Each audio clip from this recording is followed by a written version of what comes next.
You know, the 26th chapter of the book of Exodus finds the children of Israel in an interesting portion of their journey. They have just obeyed God and stepped into a new set of territory, a place that they've never been before. And God instructs them in this new place to erect what he calls a tabernacle, a place that they could gather, a place that they could worship, but most of all, a place that he could dwell. You know that the idea of a tabernacle is not strange or foreign to those of us that are part of Spirit and Truth Church, because all throughout our short but storied history, God has always made room for us. We saw him do it with the acquisition of our South Campus just 9 months ago. We saw him do it with the acquisition of our temple, the 5-acre campus with 3 buildings in the heart of Atlanta that he gave us just 4 months ago. But now we find ourselves like the children of Israel in new territory, a place that we've never been before, as he has instructed us to move into the city of Detroit. And we launched, opened our Detroit campus just a month ago. And in the first month of our existence, I'm so grateful to the New Liberty Apostolic Faith Church, Bishop J.O. Rasul, the church that he now leads with such excellence and vision, church founded by my grandfather. They were our home for the first month of our existence. But I said something in the last service that we had there just 11 days ago.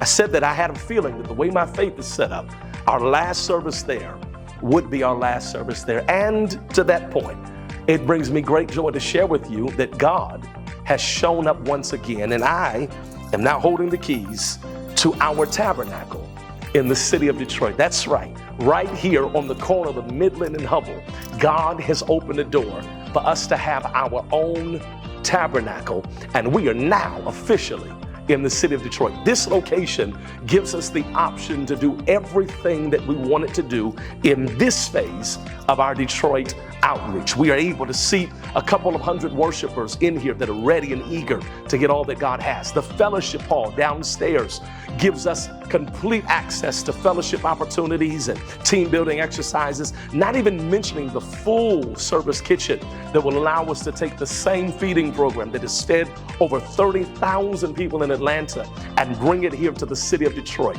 We find ourselves in the Belmont community right here in Western Detroit, which gives us the opportunity to have access to major interstates. We are right across the street from one of Detroit Public Schools' great schools, the Coleman Young Elementary. We cannot wait to formalize and solidify our partnership with them. We have room to serve, room to grow, and room to stabilize as we tabernacle and give God space to dwell. But here is where we go trusting God again. I'm standing in great need of a blessing, need of a miracle, and need of partners. We're already in the church. This is not an ask so that we can get in. The keys are in my hand.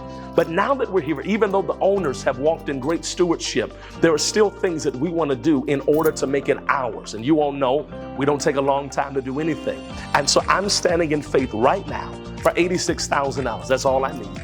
$86,000 to beautify, to do what we want to do, signage outside, the beautiful wrought iron fence, I want to update it, the landscaping, I want to bring it up, the trees, I want to prune them, I want to put our LED wall here in the sanctuary, I want to do brand new chairs, we're going to do new flooring and carpet, we're going to change some appliances in the kitchen to get ready to serve our community. And I am believing that just as you did with the South Campus, just as you did with the Atlanta campus, I'm crazy enough to believe that you're going to stand with me again for the Detroit campus. We are now officially, as of this moment, in our tabernacle project as we get ready to occupy and possess what God has given us. Now, I don't believe in asking you to do something that I haven't done, so I'm already $5,000 personally into the project. You might want to match me with $5,000. You might want to join me with $2,500. You might want to sow $1,000. You might want to sow a gift of $500, or maybe you're one of those that says, Pastor Moore, I got $30 that I want to sow into the tabernacle project. The giving options on the bottom of your screen. We're getting ready to convert this place in just a few weeks' turn time so that we can move in and tell the world in the city of Detroit, see what the Lord has done. I want you to stand with us now. The same church that has done everything we said we would, not by our might, not by our power, but by the favor of God and by his Spirit that dwells on every one of our projects. I'm asking you to partner with us in our progress as we possess what God has given us so that we can have a testimony and the city of Detroit can see, look what the Lord has done. I'll see you soon on the other side of victory. Be blessed.